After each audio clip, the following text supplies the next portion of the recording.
கருப்பசாமியினுடைய கதையை வந்து கருப்புன்ற பேரில் வந்து ஆர்ஜே பாலாஜி ரொம்ப சூப்பராக அழகாக பிக்கப் பண்ணி அப்படியே பிரதிபலிக்கிற மாதிரி எடுத்தோடனே அந்த இமேஜ்லேயே படம் வந்து சக்ஸஸ் ஆகிடுச்சு. என்னை பொறுத்தவரையும் எடுத்தோடனே ஒரு மீசை முறுக்கி ஒரு கடவுளை காமிச்சு ஒரு ஷாட் வச்சாங்க பாருங்கள், ஒரு பேக் ட்ராப்பில் ஒரு வாய்ஸ் ஓவரோட, அங்கேயே படம் எனக்கு வந்து அப்படியே கனெக்ட் ஆகிடுச்சு. ஏன்னா இது நம்ம பார்க்க வேண்டிய படம் தான் அப்படின்ற மாதிரி ஒரு படமாக மாறிடுச்சு. அதாவது இந்த படத்தினுடைய வெற்றி அங்கேயே தெரியுது.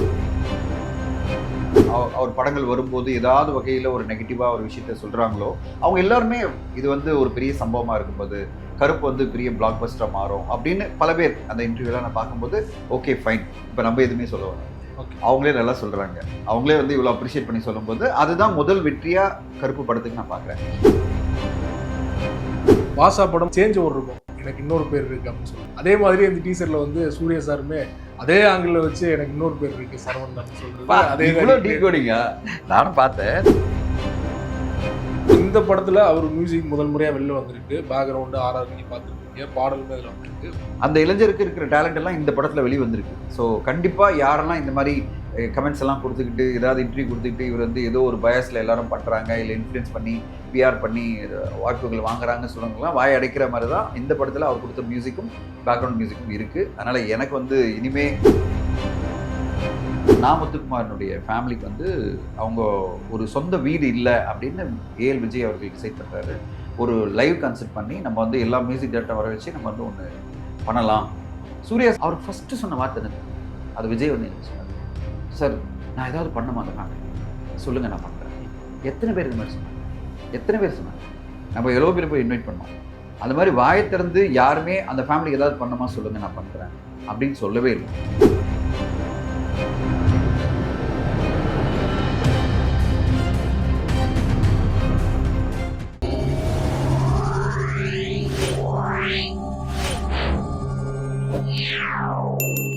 மீடியா சர்க்கிள் நேயர்களுக்கு வணக்கம். இன்றைக்கு நம்மோடு நேர்காணலுக்காக தயாரிப்பாளர் பாஸ்டா தனஞ்சயன் அவர்கள் நம்மோடு இணைந்திருக்கிறார். அவரோடு பேசலாம். வணக்கம் சார். வணக்கம். சூர்யா அவர்கள் மிகவும் எதிர்பார்த்து கொண்டிருக்கிற திரைப்படம் கருப்பு. அந்த திரைப்படத்தை ஆர்ஜே பாலாஜி அவர்கள் தான் இயக்கியிருக்காரு. நேற்று காலையில் அந்த படத்தோட டீசர் வெளியாகி பரபரப்பாக பேசப்பட்டு இருக்கு. நீங்களும் பார்த்துருப்பீங்க. உங்களோட கருத்து என்ன சார்? நேற்று வந்து ஒரு சிறப்பான தினமாக அமைஞ்சிருக்கு அப்படின்னு நான் சொல்லுவேன். ஒரு சம்பவம் அப்படின்னு சொல்லுவாங்கல்ல, அந்த மாதிரி அமைஞ்சிருக்கு. நேற்று வந்து சூர்யா சாருடைய பர்த்டே செலிப்ரேஷனுக்கு அவர் வீட்டு முன்னாடி இந்த மாதிரி நான் பார்த்ததே இல்லை. அந்த மாதிரி ஒரு பெரிய கூட்டம் வந்து அவரை ஹாப்பியாக எல்லாரோட செல்ஃபி எடுத்துக்கிட்டு அந்த ஒரு கொண்டாட்டமே ரொம்ப சூப்பராக இருந்தது. அதே மாதிரி தான் இந்த ட்ரெய்லரும் இருந்தது. ட்ரெய்லர் வந்து பல பேர் இன்ஃபேக்ட் வந்து யூடியூப்ல வந்து அவர் படங்கள்னாலே பயங்கரமாக நெகட்டிவாக சொல்கிறவங்கலாம் நேற்று அப்ரிஷியேட் பண்ணி நிறைய வீடியோலாம் பார்த்தேன். நான் பார்க்கும்போதே ரொம்ப சந்தோஷமாக இருக்குது. அதுதான் ஒரு முதல் வெற்றியை பார்க்குறேன். ஏதாவது யாரெல்லாம் அவர் படங்கள் வரும்போது ஏதாவது வகையில் ஒரு நெகட்டிவாக ஒரு விஷயத்த சொல்கிறாங்களோ அவங்க எல்லாருமே இது வந்து ஒரு பெரிய சம்பவமாக இருக்கும் போது கருப்பு வந்து பெரிய பிளாக் பஸ்டராக மாறும் அப்படின்னு பல பேர் அந்த இன்டர்வியூலாம் நான் பார்க்கும்போது ஓகே ஃபைன், இப்போ நம்ம எதுவுமே சொல்ல வேணாம், அவங்களே நல்லா சொல்கிறாங்க, அவங்களே வந்து இவ்வளோ அப்ரிஷியேட் பண்ணி சொல்லும்போது அதுதான் முதல் வெற்றியாக கருப்பு படத்துக்கு நான் பார்க்குறேன். ஏன்னா அவங்க வந்து திடீர்னு அவங்களெல்லாம் இன்ஃப்ளூயன்ஸ் பண்ண முடியாது. அவங்க வந்து அவங்களுக்கு பிடிக்கலன்னு அவங்க சொல்லிட்டு இருக்காங்க. அவங்க இப்போ பிடிச்சிருக்குன்னு சொல்லும்போது இதுதான் வந்து கருப்பு படத்தினுடைய ஒரு பெரிய துவக்கமாக நான் பார்க்குறேன். வாழ்த்துக்கள் to RJ Balaji and Suriya sir and to Dream Warrior Pictures. என்னன்னா இந்த மாதிரி ஒரு வாழ்த்துக்களும் இந்த மாதிரி ஒரு என்ன சொல்றது ஒரு பெரிய அப்ரிசியேஷன் வரும்போது தான் இந்த படம் வந்து கண்டிப்பாக மக்கள் மத்தியில் ஒரு நல்ல ரீச் ஆயிருக்கு அப்படின்ற ஒரு நம்பிக்கை வரும். அது இந்த படத்துக்கு வந்து ஒரு பெரிய பெனிஃபிட்டாக மாறி இருக்கு. ட்ரெய்லர் அட்டகாசம். ட்ரெய்லர்னு சொல்றதை விட அது வந்து ஒரு கிளிம்ஸ்ன்னு சொல்லலாம். அந்த கிளிம்ஸ்லேயே வந்து அதாவது ஒரு சூர்யா சாருடைய கேரக்டரை எத்தனை விதத்தில் நம்ம காமிக்க போகிறோம், என்னென்ன பரிமாணங்கள் அவரை நம்ம பார்க்க போகிறோம். அவர் வந்து ஒரு லாயரா, அப்புறம் வந்து ஒரு என்ன சொல்கிறது ஒரு கடவுள் முன்னாடி ஒரு என்ன சொல்கிறது முனியாண்டி மாதிரி ஒரு சாமி முன்னாடி வந்து அவர் பண்ணுற விஷயங்களும் சரி எல்லாமே வேறு வேறு பரிமாணங்கள் இருக்குது. படம் பார்க்கும்போதே இது ஏதோ ஒரு மாபெரும் கமர்ஷியல் படத்துக்கான ஒரு நல்ல ஒரு இதுவாக தான் இந்த கிளிம்ஸ் தெரியுது. I am waiting for the film. குறிப்பாக சூர்யா அவர்களுடைய கேரியரில் பார்த்தீங்கன்னா வேல் படம் மிகப்பெரிய அளவில் வெற்றி இருந்த திரைப்படம். சிங்கம் சீரிஸ் வந்து சொல்லவே தேவையில்லை, அவரோட கரியரில் பெஞ்ச் மார்க் அப்படின்னு. ஸோ அதோட சாயல் அந்த மாதிரியே வந்து ஒரு மறுபடியும் ஒரு கம்பேக்கான ஒரு சூர்யா எதிர்பார்க்கலாம் இந்த படத்தில் அப்படின்னு சொல்றாங்க இல்லையா? உங்களோட பார்வை என்ன சார்? கம்பேக் எல்லாம் நான் ஒத்துக்கவே மாட்டேன். அவரு ஸ்ட்ராங்கா தான் இருக்காரு. இப்போ ரெட்ரோ படம்லாம் வந்து மிகப்பெரிய லெவலில் வணிக ரீதியில் வெற்றி. எப்படி வெற்றி அப்படின்றது பார்த்தீங்கன்னா எல்லோராலுமே ஏற்றுக்கொள்ளப்படுகிற ஒரு வெற்றி ஒன்று இருக்கு. அது பிறகு வந்து கொஞ்சம் பேரால ஏற்றுக்கொள்ளப்படுகிற வெற்றி ஒன்று இருக்குல்ல, அந்த மாதிரி தான் இருக்கு. ஃபைனலா வணிக வெற்றி, அதாவது வணிக வெற்றியா பாத்தீங்கன்னா வந்து ரெட்ரோவும் மாபெரும் வெற்றி தான். அதனால வந்து அது அதுக்கு முன்னாடி வந்த பல படங்கள் அவருக்கு வந்து வணிக ரீதியில் வெற்றி தான். ஆனா கம்பேக்னு சொல்லிட்டு நம்ம வந்து நிறைய பேர் வந்து ஒரு நெகட்டிவான இம்ப்ரெஷனை கிரியேட் பண்றது வந்து எனக்கு உடன்பாடே கிடையாது. அவரு ஸ்ட்ராங்கா இருக்காரு. இன்னைக்கு வந்து தெலுங்குல வந்து அவ்வளவு பெரிய பட்ஜெட்ல ஒரு படத்தை எடுத்துட்டு இருக்காங்க வெங்கி அட்லூரி. அதனால அதெல்லாம் வந்து கம்பேக் எல்லாம் கிடையாது. வாட் இஸ் கம்பேக் அப்படின்னு நம்ம கம்பேக்ன்றதை விட என்ன சொல்லலாம்னா, இன்னும் லட்சக்கணக்கான பேர் கொண்டாடக்கூடிய ஒரு படமா வந்திருக்கு. ஓகே. அதாவது சில லட்சங்கள் பதில் பல லட்சங்கள் கொண்டாடுற மாதிரி ஒரு படமா வரப்போகுதுன்ற நம்பிக்கை இருக்கு. ஸோ கண்டிப்பா இந்த படம் வந்து எல்லா தரப்பு மக்களையும் போய் ரீச் ஆகிட்டு எல்லா தரப்பு மக்களுமே கொண்டாடுற ஒரு படமா இருக்கும். அதுல கிரிட்டிக்ஸும், அதாவது யாரெல்லாம் வந்து ரொம்ப கிரிட்டிக்கலா அனலைஸ் பண்ணி ரொம்ப வந்து மோசமா பேசுறவங்க எல்லாம் கூட ஓகே, இல்ல இந்த படம் நல்லா தான் இருக்கு, ரொம்ப கமர்ஷியலா என்டர்டெய்னிங்கா எல்லாரும் ஃபேமிலியோட போய் பார்க்குற ஒரு படமா இருக்கு அப்படின்ற ஒரு வார்த்தைகள் இந்த படத்துக்கு வரும்ன்ற எதிர்பார்ப்பை இந்த கிளிம்ஸ் உருவாக்கி. நீங்க சொன்னது மாதிரி வந்து மோசமான ரிவ்யூஸ் பண்ணவங்க கூட வந்து இந்த படத்தை பார்த்துட்டு பாராட்டிட்டு இருக்காங்க. அதையும் தாண்டி டீசர்ல பாத்தீங்கன்னா அரே பாய் இறங்கி அடிக்க வேண்டிய நேரம் வந்துருச்சு அப்படின்னு சொல்லிட்டு சூர்யா சார் சொல்றாருன்னா, கடந்த 2 படங்கள்ல மிகப்பெரிய அளவுல நெகட்டிவ் விமர்சனம் வந்தது இல்லையா? அதுக்கெல்லாம் பதிலடி சொல்றாரா, இல்லைன்னா படத்துல ஒரு சீனா? இதெல்லாம் நீங்க வந்து அப்படியெல்லாம் பிளான் பண்ணி சொல்லியிருக்க மாட்டாங்க. கட் பண்ணும்போது அதை போடுவாங்க. படத்துல அது வந்து போற போக்குல அந்த டைலாக் வந்திருக்கும். அதாவது அந்த சீன்ல தேவைப்படுற ஒரு விஷயம் அது. அந்த சீன்ல திரும்பி வர வேண்டிய வந்து அடிக்க வேண்டிய கட்டாயம் வந்துருச்சுப்பா அப்படின்றது அந்த சீனுடைய ஒரு தேவை. அதுக்காக அந்த டைலாக் வச்சிருப்பாங்க. இப்போ எடிட்டர் கட் பண்ணும்போது என்ன பண்ணுவாங்க, சார் இந்த இடத்துல இந்த வச்சிடலாம், ஏன்னா நம்ம படம் அவ்வளவு சூப்பரா இருக்கு, நம்ம வந்து இவ்வளவு அருமையா ஒரு கமர்ஷியல் பேக்கேஜ் நம்ம கொடுக்கும்போது எல்லா தரப்பு மக்களுக்கும் பிடிக்கும், அதனால வந்து இதை வச்சிடலாம் நம்மளுக்கு அப்படின்றது அவருடைய ஒரு கால் தான். யாரு டைரக்டருடைய காலும் பிளஸ் எடிட்டர் கால் தான். இதுல வந்து சூர்யா சாருக்கு கம்பேக் வரணும்னு சூர்யா சார் கேட்டோ இல்லை யாரு கேட்டோ பண்றதெல்லாம் கிடையாது.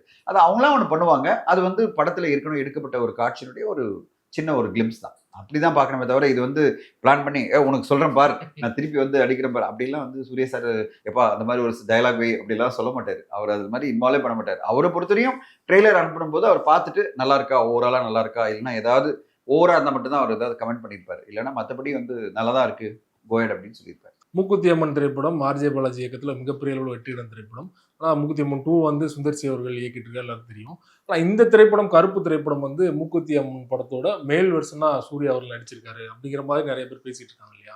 உங்களுக்கு அப்படி தோணல? இல்ல, எனக்கு அப்படிலாம் தோணல. இது பாருங்க, இந்த அம்மன் படங்களுக்கு வந்து யாருமே காப்பிரைட் வச்சுக்க முடியாது. ஓகே, நானும் வந்து ஒரு அம்மன் படத்துல ஒர்க் பண்ணிட்டு இருக்கோம் ஒரு கதையில.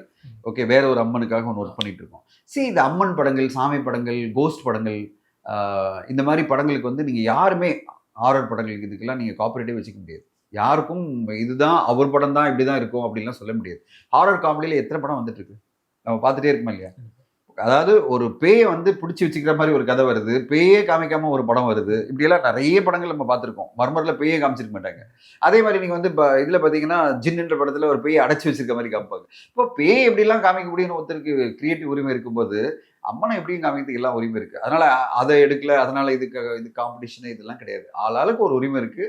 அதை விட முக்கியமாக என்னென்னா, மக்கள் வந்து இந்த மாதிரி அம்மன் படங்களையும் பேய் படங்களையும் கண்டிப்பாக பார்ப்பாங்க. அவங்களுக்குலாம் ரொம்ப பிடிக்கும். இந்த அம்மன் படமும் இந்த கடவுள் சம்மந்தப்பட்ட படங்கள்லாம் காலங்காலமாக வந்து மிகப்பெரிய வெற்றி அடைஞ்ச படங்கள். ஒரு உதாரணம் சொல்ல, ஏன்னா ஹிஸ்ட்ரியாக பேசினதான் உங்களுக்கு எல்லாம் நல்ல ஒரு இம்பாக்ட் வரும். நீங்கள் பார்த்தீங்கன்னா அன்னக்கிளின்னு ஒரு படம், அன்னக்கிளி படம் வந்து மாபெரும் வெற்றி அடைஞ்ச படம். அந்த படத்தில் கடைசியில் பார்த்தீங்கன்னா ஒரு அம்மன் வர மாதிரி தான் வருவாங்க. சுஜாதா வந்து ஒரு வில்லன் வந்து மிக பெருசாக பிரச்சனை பண்ணுறான்னு சொல்லிட்டு ஒரு அம்மன் மாதிரி தான் அவங்க வந்து கடைசியில் வந்து ஒரு பாட்டெல்லாம் வரும். அதில் வந்து அவங்க வந்து அந்த வில்லனை கொலை பண்ணுவாங்க. அந்த மாதிரி ஒரு காட்சி இருக்கும். இப்போ நீங்கள் பத்ரகாளி படம் எடுத்தீங்கன்னா அதே மாதிரி கிளைமேக்ஸ் காட்சியில் பார்த்தீங்கன்னா அந்த பத்ரகாளியாக ஒருத்தர் வந்து பெரிய லெவலில் ஒரு வில்லனை வந்து காலி பண்ணுவாங்க. அதாவது அந்த குடும்பத்துக்கே பிரச்சனை பண்ணுற ஒருத்தரை இது பண்ணுவாங்க. இது எல்லாமே பார்த்தீங்கன்னா இந்த மாதிரி அம்மனை வச்சு நீங்கள் எந்த கதை பண்ணாலும் சரி, இல்லை கிளைமேக்ஸ் காட்சியில் கொண்டு வந்தாலும் சரி, நீங்கள் எது பண்ணாலும் மக்கள் வந்து பயங்கரமாக செலிப்ரேட் பண்ணுவாங்க. ஏன்னா மக்களுக்கு வந்து நம்பிக்கை தான் ரொம்ப முக்கியம். அந்த நம்பிக்கை வந்து எல்லாருக்குமே இருக்குது. நம்மளை வந்து காப்பாற்றுறது ஒரு அம்மன், நம்மளை காப்பாற்றுறது ஒரு முருகன் கடவுள், நம்மளை காப்பாற்றுறது ஒரு பெருமாள் அப்படின்ற மனப்பான்மை தான் நம்ம எல்லாருக்கும் இருக்குது. ஓகே, எனக்கெல்லாம் வந்து ரொம்ப டீப்பான ஒரு பிலீஃப்லாம் இருக்குது கடவுள் மேலே. ஸோ அப்படி இருக்கும்போது இப்படி இருக்கிற ஒரு இதில் வந்து நம்மளோட உணர்ச்சிகளை தூண்டுற மாதிரி ஒரு படம் அழகாக வரும்போது நம்ம கொண்டாடுவோம். ஏன்னா நம்மளுடைய நம்பிக்கையை அது வந்து பிரதிபலிக்குது இல்லை?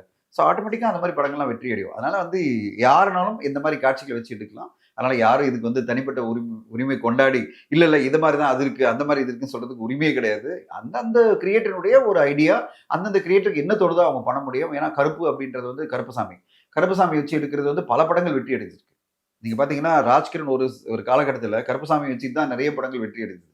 அவர் கருப்புசாமி மாதிரி தான் பார்ப்பாங்க. டிஎன்சியில் ஈஸியாக கனெக்ட் ஆகக்கூடியது வந்து கருப்புசாமி இதுதான். அதாவது முனியாண்டி, கருப்புசாமி இதெல்லாம் வந்து ஈஸியாக நம்மளை கனெக்ட் ஆகக்கூடிய ஒரு கடவுள்கள். அந்த மாதிரி ஒரு கருப்பசாமியினுடைய கதையை வந்து கருப்புன்ற பேர்ல வந்து ஆர்ஜே பாலாஜி ரொம்ப சூப்பரா அழகா பிக்கப் பண்ணி அப்படியே பிரதிபலிக்கிற மாதிரி எடுத்தோடனே அந்த அந்த இமேஜ்லயே படம் வந்து சக்சஸ் ஆயிடுச்சு. என்னை பொறுத்தவரையும் எடுத்தோடனே ஒரு மீச முறுக்கி ஒரு கடவுளை காமிச்சு ஒரு ஷாட் வச்சாங்க பாருங்க, ஒரு பேக் டிராப்ல ஒரு வாய்ஸ் ஓவரோட, அங்கேயே படம் எனக்கு வந்து அப்படியே கனெக்ட் ஆயிடுச்சு. ஏன்னா இது நம்ம பார்க்க வேண்டிய படம் தான் அப்படின்ற மாதிரி ஒரு படமா மாறிடுச்சு. அதாவது இந்த படத்தினுடைய வெற்றி அங்கேயே தெரியுது நம்மளுக்கு. பாஷா படம் மறுபடியும் ரீரிலீஸ் ஆயிருக்கு. அதுல பாத்தீங்கன்னா ஒரு ஐகானிக் சீன் இருக்கும். அப்படியே ஒரு சேஞ்ச் ஓவர் இருக்கும். எனக்கு இன்னொரு பேர் இருக்கு அப்படின்னு சொல்ற சீன். அதே மாதிரி இந்த டீசர்ல வந்து சூர்யா சாருமே அதே ஆங்கிள் வச்சு எனக்கு இன்னொரு பேர் இருக்கு சரவணன் அப்படின்னு சொல்றது. அதே இவ்வளவு டீகோடிங்கா? நானும் பார்த்தேன். நான் அந்த அளவு டீகோட் பண்ணல. அப்படிலாம் நான் டீகோட் பண்ணல. காரணம் என்னன்னா அந்த கேரக்டருக்கு இன்னொரு கேரக்டர் இருக்கு. ஸோ அது ஏதோ ஒரு வகையில் நமக்கு தெரியுது. ஒருத்தர் லாயரா வராரு, ஒருத்தர் கருப்பசாமி அங்க இருக்காரு அப்படின்னும் போது ஏதோ ஒன்று கனெக்ட் இருக்குல்ல. அது 2 டுவல் கேரக்டரா அதெல்லாம் நம்மளுக்கு தெரியாது. அந்த மாதிரி சொல்லி நான் வந்து எந்த ஸ்பாய்லரா இருக்க விரும்பல. அது என்னன்றதை அவங்க டிஸ்கிரைப் பண்ணாம நம்ம சொல்ல முடியாது. ஆனா அந்த கிளிம்ஸ்ல பல விஷயங்கள் இருக்கு. அதாவது ஒரு சில விஷயம் மட்டும் இல்லை, பல விஷயங்கள் இருக்கு, பல கேரக்டர் இருக்கு. என்ன நடக்குதுன்னு தெரியல, நம்மளுக்கு கிளியரா கதையெல்லாம் சொல்லல. அவங்க வந்து ஓவராலா சூர்யா சாரோட கிளிம்ஸை தான் காமிச்சிருக்காங்க. சூர்யா சார் இப்படிப்பட்ட கேரக்டர்லாம் வராரு அப்படின்னு காமிச்சாங்களே தவிர டீசர் ட்ரெய்லர் மாதிரி ஒரு கதை நம்மளுக்கு சொல்லல. ஆனாலும் இவ்வளவு பேர் நீங்க வந்து டீகோட் பண்றீங்கன்னா அப்ப பாருங்க அவ்வளவு தொலைவு விஷயங்கள் அதுல இருக்குன்னு அர்த்தம். இப்ப கஜினி படத்துல வந்து அந்த வாட்டர்மெலன் சாப்பிடுறாங்க, அந்த சீன் இதே ஒரு டீகோடு, இதுல ஒரு டீகோடு. அப்படி ஆர்ஜே பாலாஜியோட ட்ரிபியூட்டா வச்சிங்களேன். ஓகே, அவருக்கு பிடிச்ச படங்களுடைய எல்லா படங்களுடைய காட்சிகளும் ஒரு ட்ரிபியூட்டா வச்சிருக்காருன்னு நினைச்சீங்க. So let's celebrate. Sai Abhyankar அவரை சுற்றி நிறைய சர்ச்சைகள் கண்டினியூஸாக வந்துட்டு இருக்கு, நீங்களும் பார்த்துருப்பீங்க. குறிப்பாக ஒரு படம் கூட மியூசிக் போடாதவருக்கு எப்படி 8 படம் வாய்ப்பு வந்தது, அவருக்கு பிஆர் ஒர்க் நடக்குது, அவர் பேக்கப் பண்ணுறாங்க சிலர் அப்படிங்கிற மாதிரி, அட்லி பேக்கப் பண்ணுறாரு அப்படிலாம் நிறைய பேர் பேசிகிட்டு இருக்காங்க இல்லையா. ஸோ இந்த படத்தில் அவர் மியூசிக் முதல் முறையாக வெளில வந்திருக்கு, பேக்ரவுண்டு ஆர்ஆர் நீங்கள் பார்த்துருப்பீங்க, பாடலுமே அதில் வந்திருக்கு. உங்களோட ஒப்பீனியன்? எனக்கு இந்த படத்தில் வந்து அவரோட மியூசிக் ரொம்ப எலிவேட்டிங்காக இருந்தது. அவர் வந்து ரியலி வெரி டேலண்டட் பர்சன் அப்படின்றதான் இந்த மியூசிக் மூலமாக எனக்கு தெரிஞ்சது.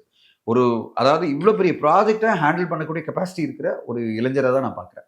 அந்த இளைஞருக்கு இருக்கிற டேலண்ட் எல்லாம் இந்த படத்தில் வெளியே வந்திருக்கு. ஸோ கண்டிப்பாக யாரெல்லாம் இந்த மாதிரி கமெண்ட்ஸ் எல்லாம் கொடுத்துக்கிட்டு ஏதாவது இன்டர்வியூ கொடுத்துக்கிட்டு இவர் வந்து ஏதோ ஒரு பயஸில் எல்லாரும் பண்ணுறாங்க, இல்லை இன்ஃப்ளூயன்ஸ் பண்ணி பிஆர் பண்ணி வாய்ப்புகள் வாங்குறாங்கன்னு சொல்லுவாங்கலாம், வாய் அடைக்கிற மாதிரி தான் இந்த படத்தில் அவர் கொடுத்த மியூசிக்கும் பேக்ரவுண்ட் மியூசிக்கும் இருக்குது. அதனால் எனக்கு வந்து இனிமே இந்த மாதிரிலாம் பேச மாட்டாங்கன்ற நம்பிக்கை தான் எனக்கு இந்த படத்துடைய இந்த கிளிம்ஸ் உருவாக்கியிருக்கு.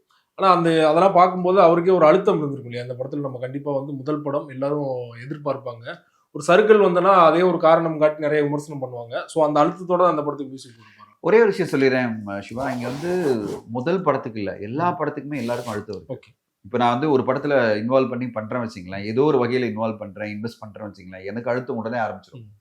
ஏன்னா நம்ம இன்வெஸ்ட் பண்ணுறோம், நம்ம கரியரு, நம்ம பணம் எல்லாம் இன்வெஸ்ட் பண்ணுறோம், அது வருமா வராதான்ற ஒரு பயத்திலேயே இருப்போம் நம்ம. ஸோ எல்லாருக்குமே அழுத்தம் இருக்கும். அதே மாதிரி தான் சாய் அபயங்கருக்கும் வந்து இந்த படத்துக்கும் இருக்கும், அடுத்த படத்துக்கும் இருக்கும், அடுத்த படத்துக்கும் இருக்கும். ஏன்னா ஒவ்வொரு படமும் வெற்றி அடையணும். இப்போ இப்படி இவருக்கு அழுத்தம் நினைச்சீங்கன்னா அனிருத்துக்கு எவ்வளோ பெரிய அழுத்தம் இருக்கும். ஒவ்வொரு படமும் வெற்றி படமாக கொடுக்கணும். இப்போ வந்து ஒரு கூலிக்கு எவ்வளோ பெரிய ஒரு பேக்ரவுண்ட் மியூசிக் கொடுக்கணும், கூலியை வந்து எவ்வளோ பெரிய வெற்றி படமாக மாற்றணும். இப்போ தெலுங்குல வந்து அவர் வந்து எடுக்கிற அந்த கிங்டம் படத்துக்கு என்ன மாதிரி ஒரு வெற்றி படமாக மாற்றணும். எல்லாருக்குமே ப்ரெஷர் இருக்கும். அதாவது ஃபர்ஸ்ட் படம் செகண்ட் படம்லாம் கிடையாது. ஒவ்வொரு படமும் அழுத்தம் தான். இன்னைக்கு இருக்கிற சூழ்நிலை எப்படி இருக்குன்னா, நீங்க ஒவ்வொரு படத்துலையுமே ஜெயிக்கணும். ஒவ்வொரு படத்துலையும் ஏதாவது வகையில் நீங்க வந்து ஆடியன்ஸ் இம்ப்ரெஸ் பண்ணணும், கிரிட்டிக்ஸ் இம்ப்ரெஸ் பண்ணணும். இல்லைன்னா நீங்க வந்து வச்சு செஞ்சிருவாங்க, உங்க கெரியர் க்ளோஸ்ன்னுவாங்க. ஒரு படத்தை நீங்க தோல்வி அடைஞ்சால போற இறங்கவங்க ஆரம்பித்து விட்டது அப்படின்னு தமிழில் போட்டுருவாங்க. இல்லைன்னு சொன்னா இவருடைய கெரியர் க்ளோஸ்ன்னு போட்டுருவாங்க. ஸோ இது வந்து இண்டஸ்ட்ரி வந்து வெரி வெரி டிஃபிகல்ட் இண்டஸ்ட்ரி. இந்த இண்டஸ்ட்ரியில் சர்வே ஆகணும்னா நீங்க வந்து திக் ஸ்கின்டா மட்டும் இருந்தால் பத்தாது, நீங்க எவ்ரி படத்துலையும் வெற்றி படமா கொடுத்தாகணும். ஏதாவது வகையில் சூப்பர் டூப்பர் வெற்றி இல்லைனாலும் டீசெண்டான படம்பா, அதாவது நல்லா தான் பண்ணியிருக்காரு, ஓகே, இதோட பெட்டரா பண்ணியிருக்கலாம் அப்படின்னாலும் ஓகே, மோசமாக பண்ணியிருக்காருன்ற மாதிரி வந்துச்சுன்னா நீங்க வந்து எல்லாருமே வந்து உங்களை பேச ஆரம்பிச்சிருவாங்க. அதனால எல்லாருக்குமே ப்ரெஷர் இருக்கு, சாய் அபயங்கருக்கும் இருக்கு. அதுதான் வந்து உண்மை. இல்லை வந்து இவருக்கு மட்டும் தான் இருக்கு இந்த முதல் படம் ப்ரூவ் பண்ணோம் அப்படிலாம் கிடையாது. அதனால அவர் நல்லா தான் பண்றாரு. அவரை பொறுத்தவரை வந்து இந்த படத்துக்கு அவர் கொடுத்துருக்க மியூசிக்லேயே அவர் ப்ரூவ் பண்ணிட்டாரு, எனக்கு எல்லா திறமைகளும் இருக்கு, நீங்க ஒரு படத்துல இதே மாதிரி தான் நான் கொடுப்பேன், கவலைப்படாதீங்கன்ற மாதிரி தான் நம்மளுக்கு வந்து கம்யூனிகேட் பண்ணுறேன். அதே போல கருப்பு திரைப்படம் தீபாவளிக்கு வெளியாகும் அப்படின்னு தான் நிறைய பேர் எதிர்பார்த்துட்டு இருந்தாங்க. ஆனால் ரிலீஸ் டேட் வந்து டீசர்ல அனௌன்ஸ் பண்ணல இல்லை சார், அதுக்கு என்ன ரீசன் சார்? இல்லை, அந்த கிளிம்ஸில் அவங்க ரிலீஸ் டேட் போடணும் பிளானே இல்லை. அது வந்து ஒரு happy birthday to Suriya sir, அவ்வளோதான். அதுக்கான ஒரு டார்கெட் தான். ஒரு ரிலீஸ் டேட்டை வந்து வெளியில் இருக்கிற ஊடகங்கள் சொல்கிறதுனாலையோ இப்போ நம்ம பேசுறதுனாலையோ எல்லாம் ப்ரெஷரில் வந்து ஒரு ப்ரொடக்ஷன் ஹவுஸ் பண்ண முடியாது. ஒரு ப்ரொடக்ஷன் ஹவுஸ்க்கு பல விதங்களான ப்ரெஷர் இருக்கும். இப்போது தீபாவளி அன்னைக்கு எத்தனை நாள் லீவ் இருக்குது, என்னென்ன படங்கள் காம்படிஷனில் வருது, எனக்கு முதலே வியாபாரம் ஆயிடுச்சா இல்லையா, வியாபாரம் ஆயிடுமா இல்லையா. வியாபாரம் அப்படின்றது பார்த்தீங்கன்னா இன்றைக்கி வந்து நான் ரிலீஸ் டேட்டில் எந்த தேதியில் போடுவேன்னா, எனக்கு சேட்டலைட், டிஜிட்டல், ஹிந்தி டப்பிங், முக்கியமான நான் தியேட்டர் லைட்ஸ் எல்லாம் போயிடுச்சுன்னா நான் ரிலீஸ் டேட்டை போடுவேன். நான் முக்கியமான ரைட்ஸ் எல்லாம் வந்து நம்ம விற்கல வச்சிங்களேன், நம்ம எப்படி ரிலீஸ் டேட் போட முடியும்? நம்ம ஈஸியா நம்ம சொல்லிட்டோம், வெளியிலேருந்து பேசிடுவோம். அடுத்ததா ஓகே எல்லாமே வியாபாரம் ஆயிருந்தாலும் உங்களுக்கு ரிலீஸ் டேட்டுக்கு எதிராக முன்னாடி ஏற்கனவே 2 படம் போட்டு தான் வச்சிங்களேன், நீங்க எப்படி யோசிப்பீங்க? இப்போ தீபாவளிக்கு வந்து டூட் போட்டிருக்கு, தீபாவளிக்கு வந்து பைசன் ஆல்ரெடி போட்டாங்க, 2 பேருமே அனௌன்ஸ் பண்ணிட்டாங்க. இப்போ 3ஆவதா ஒரு படமா இந்த படம் போட்டா நீங்க என்ன சொல்வீங்க? இந்த 3 படத்துல எந்த படம் ஜெயிக்க போகுது அப்படின்னு டிபேட் ஆரம்பிச்சிடும். அப்போ சோலோ வந்து ஒரு பெரிய டாமினேஷன்ல ரிலீஸ் பண்ணி பெரிய வசூல் சாதனை எல்லாம் பண்ண முடியாத ஒரு இக்கட்டான சூழ்நிலை வரலாம்ல. சரளா நம்மளா ப்ரெஷர் போட்டு தீபாவளிக்கு ரிலீஸ் பண்ணுங்கன்னு கேட்டா அவரே ஒத்துக்கு போறாரு. அவர் எங்க சொன்னாரு? ப்ரொடியூசர் எங்க சொன்னாரு? இப்போ எஸ்ஆர் பிரபு அவர்கள் வந்து எங்கேயுமே சொல்லலையே, நான் தீபாவளிக்கு வர போறேன்னு சொல்லல, எங்குமே அனௌன்ஸ் பண்ணல. அவங்க சைலண்டா இருக்காங்க. அவங்க வந்து இது பர்த்டேக்காக தான் கிளிம்ஸ் விட்டாங்க, இல்லைன்னா அது கூட பண்ணிருக்க மாட்டாங்க. அவங்க வந்து ரொம்ப தெளிவா இருப்பாங்க. பிளான் பண்ணி எப்போ நம்ம ஒரு ரிலீஸ் டேட்டோ அதுக்கு முன்னாடி இருந்து ஆரம்பிப்போம். விஷுவல்ஸ் நம்ம கொடுக்குறதும் ஆடியோ கொடுக்குறதும் அதுக்கு முன்னாடி ஆரம்பிப்போம். முன்னாடியே சொல்லி ப்ரெஷர்லாம் இன்க்ரீஸ் பண்ண வேணாம் அப்படின்ட்டு தான் அவங்களுடைய எண்ணமே. அதனால வெளியில நிறைய டிஸ்கஷனே வந்ததில்லை. அந்த படத்தை பற்றி நிறைய பேர்கிட்ட பேசாமல் சொன்னாங்க. நீங்கள்லாம் பேச வேண்டாம், விட்டுருங்க, நம்ம படம் வரும்போது பேசிக்கலாம், இப்போ பேச வேணாம் அப்படின்றதான் அவங்களோட எண்ணம். அவங்க சரியான முறையில் தான் அந்த படத்தினுடைய ப்ரொமோஷன் அணுகுறாங்க. ஸோ எல்லாமே கரெக்டாக அமையும். அந்த ரிலீஸ் டேட்டும் சூப்பராக அமையும். சூர்யா அவருடைய 50வது பிறந்தநாள் நேற்று. எந்த பிறந்தநாளுக்கு இல்லாத மாதிரி அவர் டி நகர் வீட்டில் ஷெட்ல மேலே ஏறி ரசிகர்களை சந்திச்சு செல்ஃபி எடுத்த வீடியோலாம் வந்துட்டு இருக்கு இல்லையா? 50வது பிறந்தநாள் அதுதான் காரணமா இந்த மாதிரி ரசிகர்கள்? அதுதான் முக்கியமான காரணம். அவர் நார்மலாக அப்படிப்பட்ட பப்ளிசிட்டி சொல்லி காமிக்கணும்னு நினைக்கிற மனிதரே கிடையாது. அவர் ரொம்ப ஷை டைப்பாக இன்ட்ரோவர்ட்டாக எல்லாருமே சொல்லுவாங்கல்ல, அவர் எப்பவுமே அவாய்ட் பண்ணுவார் இதெல்லாம். அவர் தனிப்பட்ட முறையில் ரொம்ப பப்ளிசிட்டி பண்ணிக்கணும்னு நினைக்காத ஒரு மனிதர். அவர் வந்து உண்மையிலேயே நான் எதுக்காக சொல்றேன்னா, இங்கே பல பேருக்கு புரியறதில்லை. இவர் வந்து சூர்யா சொம்பு, சூர்யாக்குதுன்னு சொல்லுவாங்க. நானும் அவரும் ரொம்ப பேசினது கூட கிடையாது. அவர் நம்பரே என்கிட்ட கிடையாது. நான் அவர்கிட்ட அவ்வளோவா நேற்று பர்த்டேக்கு வந்து விஷ் பண்ணதோட சரி, நான் போய் மீட் பண்ணி அப்படிலாம் பண்ண கூடாது கிடையாது. ஃபேமிலிக்கு நாங்கள் போனோம்னா நான் சிவகுமார் சாரை பார்க்க போவேனே தவிர அவரை போய் பார்த்துட்டு நம்ம வந்து அப்பாயின்மெண்ட் கேட்டு அவரை டிஸ்டர்ப் பண்ணணும்னு நினைக்க கூட மாட்டேன். ஆனால் இவங்கெல்லாம் எல்லாம் எழுதுவாங்க, சூர்யாவுக்கு சொம்பு அடிக்கிறார் அப்படிலாம் எதுவுமே கிடையாது. நான் சிவகுமார் சாரும் நானும் வந்து ரொம்ப நாள் 20 வருஷமா க்ளோஸாக இருக்கும். அதனால அந்த பழக்கம் தவிர மற்றபடி நம்ம பர்சனலாக எந்த பழக்கம் கிடையாது. இப்போ அவரை நான் பார்க்குற வேகிறதே என்னன்னா, ஒரு நிகழ்வு நடக்குதுன்னு வச்சுங்களேன், உடனே ஃபர்ஸ்ட் நான் 1 கோடி கொடுக்கணும், 50 லட்சம் கொடுக்கணும். ஒரு சமீபத்தை உதாரணம் நாங்கள் சொல்கிறோம். முத்துக்குமாரனுடைய ஃபேமிலிக்கு வந்து அவங்க ஒரு சொந்த வீடு இல்லை அப்படின்னு ஏஎல் விஜய் அவர்கள் டிசைட் பண்ணுறாரு. ஒரு லைவ் கான்செப்ட் பண்ணி நம்ம வந்து எல்லா மியூசிக் டேரக்டரை வர வச்சு நம்ம வந்து ஒன்று பண்ணலாம் அப்படின்னு சொல்கிறாரு. இப்போது சொன்ன உடனே நாங்களாம் ஒருங்கிணைகிறோம். அதில் பல டைரக்டர்ஸ் ஒருங்கிணைறோம். RK Selvamani sir, Lingusamy sir, அப்புறம் ப்ரொடியூசர்ஸில் சுரேஷ் காமாட்சி, நான் எல்லாரும் சேர்ந்து இது பண்ணலாம் அப்படின்னு ஒருங்கிணைச்சு எல்லா மியூசிக் டைரக்டரும் காண்டாக்ட் பண்ணுறோம். எல்லா மியூசிக் டைரக்டரும் பர்ஃபார்ம் பண்ணுறன்னு ஒத்துக்கிறாங்க. எல்லாம் பண்ண பிறகு ஒரு ஃப்ளாட்டை வந்து அவங்க ஒரு ஸ்பான்சர் மூலமாக நம்மளுக்கு கிடைக்குது. இப்போ எல்லாம் ஃப்ளாட் வரும்போது அதை ரிஜிஸ்டர் பண்ணும்போது நம்ம திடீர்னு ஒரு கேள்வி வருது, இதுக்கு இன்டீரியர் மட்டுமே 5 லட்சம் ஆகும், இதுக்கு யார் செலவு பண்றது? இப்போ அவங்க கிட்ட காசு அவ்வளோ பெருசா இருந்தா இந்த இதுக்கு தேவையில்லைல்ல. இப்போ அவங்க திடீர்னு அவங்கள போய் அவ்வளோ இன்கம் இல்லாதவங்க கிட்ட போய் நீங்க போயிட்டு ஃபேமிலி இன்கமே அவ்வளோ பெருசா இல்லாத போது நீங்க 5 லட்சம் ரூபாய் இன்டீரியர் பண்ணுங்கன்னு சொல்ல முடியாதுல்ல. இப்போ திடீர்னு ஆயிடுச்சுன்னா, நாங்கள் வந்து கார்த்தி சாரை போய் பார்த்துருந்தோம், வரணும்னு சொல்லி இன்வைட் பண்ணியிருந்தோம். சூர்யா சார் வந்து அப்பயே ஷூட்டிங்லேருந்தே சொல்லிட்டாரு ஏஎல் விஜய்க்கு. என்ன சொன்னாரு, நான் வந்து அந்த நாள் இல்லை, நாங்கள் ஆல்ரெடி ப்ரோக்ராம் எல்லாம் ஃபிக்ஸ் பண்ணிட்டோம், அதனால என்னால் வர முடியாது. பர்த்டே நாங்கள் வந்து ஆல்ரெடி வெளியூர்ல ஷூட்டிங், அது பிறகு ஷூட்டிங்ல தான் அவங்க வெளியூருக்கு போறாங்க அப்படி சொல்லிட்டு அவர் ஃபர்ஸ்ட் சொன்ன வார்த்தை என்ன தெரியுமா? அது விஜய் வந்து என்கிட்ட சொன்னார், சார் நான் ஏதாவது பண்ணுமா அந்த ஃபேமிலிக்கு, சொல்லுங்க நான் பண்றேன். எத்தனை பேர் இந்த மாதிரி சொன்னாங்க? எத்தனை பேர் சொன்னாங்க? நம்ம எவ்வளோ பேர் போய் இன்வைட் பண்ணோம். அந்த மாதிரி வாயை திறந்து யாருமே அந்த ஃபேமிலிக்கு ஏதாவது பண்ணுமா சொல்லுங்க நான் பண்றேன் அப்படின்னு சொல்லவே இல்லை. அடுத்து கார்த்தி சாரை பார்க்கும்போதும் அவர் அதான் சொன்னார், சார் அந்த தேதியில நாங்களாம் ஃபேமிலியாக ஒரு ப்ரோக்ராம் பண்ணிட்டோம், ட்ரை பண்றேன், ஒருவேளை நான் போகலன்னா நான் வரேன், ஆனா நாங்கள் ஏதாவது பண்ணுவோம் அப்படின்னு சொன்னார். இப்போ நாங்கள் என்ன பண்ணோம், இந்த இன்டீரியருக்குன்னு வரும்போது 2 நாள் முன்னாடி எங்களுக்கு தெரியுது இந்த இன்டீரியருக்கு 15 லட்ச ரூபா வருது, காஸ்ட் வருதுன்னு. இப்போ யார் இதை போடுறது? இப்போ எங்களுக்குள்ளேயே ஒரு இது வரும்ல, ஆளாளுக்கு 1 லட்சம் போட்டுடலாமா அப்படின்னு வரும்போது யோசிச்சே இருக்கும்போது நான் திடீர்னு லிங்குசாமி சார்ட்ட சொன்னேன். லிங்குசாமி சார் தான் கார்த்தி சார்ட்ட பேசியிருந்தார். லிங்குசாமி சார் சொன்னேன், சார் அவர் கேட்டாருன்னா நீங்கள் சொல்லுங்க, இந்த மாதிரி இன்டீரியருக்கு காசு தேவைப்படுது, அவங்களால பண்ண முடிஞ்சுன்னா நம்ம கேளுங்க அப்படின்னு சொன்னேன். விஜய் வந்து ஹெசிடேட் பண்ணார். ஏஎல் விஜய் சார் வேணாம் சார், அவங்களெல்லாம் நம்ம வந்து சங்கடப்படுத்த வேணாம், விஜய் எப்பவுமே வந்து அவாய்ட் பண்ணலாம், அதெல்லாம் கேட்க வேணாம் அப்படின்னு.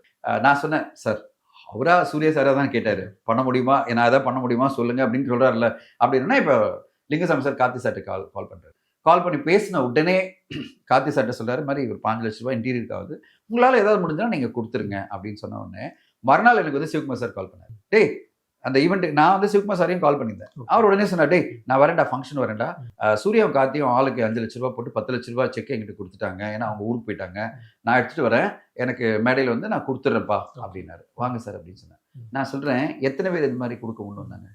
வராதவங்கலாம் ஏதோ ஒரு காரணத்தால் நீங்கள் வரல. ஆனால் அந்த குடும்பத்துக்கு ஒரு விழா நடக்குதுன்னு தெரியும், உங்களால் முடிஞ்சதுன்னா நீங்கள் ஒரு 5 லட்சம் கொடுக்கலாம், 2 லட்சம் கொடுக்கலாம், அதெல்லாம் கொடுக்க முடியாதெல்லாம் கிடையாது. அவங்க பாடல்கள், நான் ஒத்துக்கு போகிற பாடல்கள் மூலமாக மிக பெருசாக ஜெயிச்ச ஹீரோஸும் சரி, மிக பெருசாக ஜெயிச்ச டைரக்டரும் சரி, நீங்கள் வந்து கொடுக்கணும்னு நினச்சா கொடுக்கலாம்ல. ஆனால் சூர்யாவுக்கும் கார்த்திக் மட்டும்தான் தோணுது. அவங்க 2 பேர் தானே உடனே வந்து 10 லட்ச ரூபாய் செக்கு கொடுத்து, இது வந்து எங்களுடைய அன்பா வச்சிங்க, இது வந்து இன்னும் உங்களுக்கு கஷ்டத்தில் இருக்கீங்கலாம் கொடுக்கல, அன்பா நீங்கள் வந்து இதை வச்சு நீங்கள் உங்கள் வீடை நல்லா அழகாக டெவலப் பண்ணீங்க அப்படின்னு சொல்கிறாங்கல்ல, அந்த மனசு தான் சூர்யா சார். சூர்யா சார் வந்து நான் இது வந்து ஒரு சின்ன உதாரணம் சொல்கிறேன். இது தாண்டி அவர் வந்து கோடிக்கணக்கில் எல்லாருக்கும் கொடுத்துக்கிட்டு, ஒரு ஃப்ளட் வந்ததுன்னா 50 லட்சம், இது வந்ததுன்னா 1 கோடி அப்படின்னு கொடுக்குற ஒரு மனிதர் தான் சூர்யா சார். நீங்கள் படங்களோட வெற்றி தோல்வியெல்லாம் தூக்கி வைமா தனியாக. அதெல்லாம் வந்து வெற்றி தோல்வி என்பது படங்களை பொறுத்து அமையணும். படங்கள் கதை நல்லா அமையணும், அதனுடைய மேக்கிங் அமையணும், ரிலீஸ் டேட் அமையணும், அதை தாண்டி எல்லாருக்கும் பிடிக்கிற மாதிரி படமாக இருக்கணும். இதெல்லாம் நம்ம கையிலே கிடையாது. ஒரு படைப்பு என்பது யார் கையிலுமே கிடையாது. அதை தாண்டி ஒரு தனி மனிதனா எவ்வளோ ஒழுக்கத்தோட ஒரு மனிதன் இருக்காரு, எவ்வளோ அன்பா இருக்காரு, எவ்வளோ இந்த சமுதாயத்து மேலே அக்கறையோடு இருக்காரு, எவ்வளோ இந்த சமுதாயத்துக்கு நல்லது பண்ணணும்னு நினைக்கிறாரு. அதை தான் ஒரு மனிதனை பார்க்கணும் தவிர படங்களை வச்சு ஒரு மனிதனை எடை போடக்கூடாது. படங்களுடைய வெற்றியை வச்சு ஒரு மனிதனுடைய ஸ்டேட்டஸையோ மனிதனுடைய தகுதியோ நீங்கள் எடை போடக்கூடாது தான் என்னுடைய பாயிண்ட். அந்த விஷயத்தில், அதாவது ஒரு தனி மனிதனா அவருடைய எல்லாத்துலேயுமே பார்த்தீங்கன்னா சூர்யா சார் ஒரு பெரிய உச்சத்தில் இருக்கார். அந்த உச்சத்தில் கொஞ்சம் பேர் நம்ம வச்சிருப்போம்ல, அந்த மாதிரி ஒரு உச்சத்தில் வந்து சூர்யா சார் எனக்கு எப்பவுமே இருப்பார். அவர் வந்து அவரை பார்க்கும்போதெல்லாம் நான் வைப்பேன், நான் சம்பாதிக்கிறதுல ஒரு 10 கோடி உடனே வந்து நான் வந்து இந்த படத்தில் லாபம் வருது, ஒரு 25 கோடி லாபம் வருதுன்னா 10 கோடி நான் வந்து அகரம் ஃபவுண்டேஷன் கொடுத்து அகரம் ஃபவுண்டேஷனோட வளர்ச்சிக்கு நான் உதவி பண்ணுவேன், அது மூலமாக ஆயிரக்கணக்கான மாணவர்களை படிக்க வைக்கணும் அப்படின்னு நினைக்கிற மனசு எத்தனை பேர்கிட்ட இருக்கு? ஸோ இந்த லாங் எக்ஸ்பிளேஷன் சொல்கிறேன்னா, ஜென்ரலாகவே எல்லாருக்கும் ஒரு நெகட்டிவாக பேசின ஒரு மனசுலேயே வந்து எல்லாரும் பேசிடுறாங்க. ஆனால் உண்மையிலே ஒரு ஒரு க்ளோஸராக போய் பாருங்க, ஒரு மனிதனுடைய செயல்களை பாருங்க, அந்த செயல்கள் மூலமாக அந்த மனிதனை எடை போடுங்க, நாட் பை ஃபிலிம்ஸ்.